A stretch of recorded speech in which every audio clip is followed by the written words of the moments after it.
Before we get to closing statements, do any of you want to say publicly who you're supporting in the Senate race, Edwards or Van Hollen? Don Edwards. Edwards. Edwards. In the presidential primary, Sanders or Clinton? Clinton. Clinton. I have not taken a position. Time for closing statements. We drew random selections prior to the show. Jocelyn Peña-Melnick, you have exactly 60 seconds for a closing statement. Thank you, Bruce, for having me. I really appreciate it.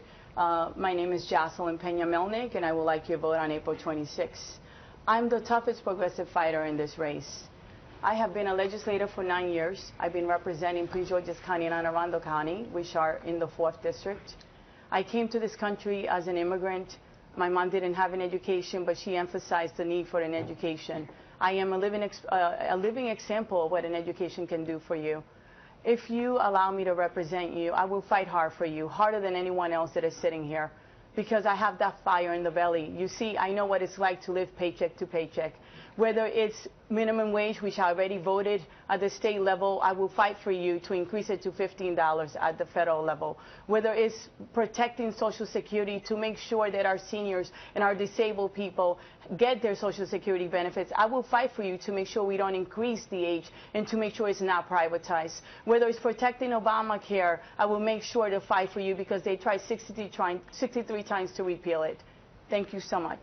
Anthony Brown, 60 seconds. Well, thanks, Bruce. I'm Anthony Brown, and I'm running for Congress. I think we've got wonderful communities throughout the 4th Congressional District, but I'm running because I want to strengthen our communities so that we can, in turn, strengthen and support our families.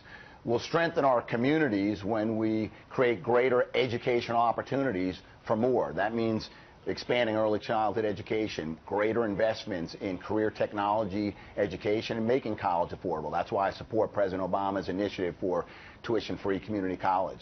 We'll strengthen our communities when we create more economic security for more, and that means strengthening and expanding Social Security.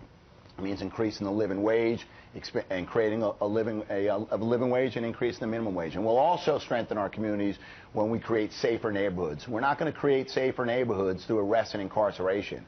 We'll do it by providing education and opportunity to more. I'm asking for your support on April 26th. Thank you very much. Anthony Brown, thank you. Glenn Ivey, 60 seconds for a closing statement. Thank you. I want to pick up on the last question, which is our position about compromise or fighting. And, you know, I want to go back to the points I was making at that point, because I think it's critical for what we're going to do when we get to Washington. 62 votes to repeal Obamacare, repeated efforts to privatize Social Security and Medicare, efforts to, you know, cut back on voting rights, you know, shouting liar in the middle of the President's State of the Union address. To me, it's pretty clear right now that the Republicans, at least the wing of the party led by Cruz and Trump and the Tea Party, aren't real open to compromise. I think it's critical for us in the Democratic Party to stand up for our values and to fight hard, if necessary, just to fight them back. And we've done it before. President Obama passed the Obamacare legislation with virtually no Republican support. President Clinton, when I was in the Senate working on that staff, passed legislation to get a balanced budget that became the booming economy of the 90s. If you'll give me a chance to represent you, I promise to fight for you and your values in Washington. Glenn Ivey, Jocelyn Peña-Melnick, Anthony Brown, thank you all for a great conversation. Thank you for your time. We appreciate your being here today. Great having all of you with us. We'll step aside. We're back, though, with a News Talk program note right after this.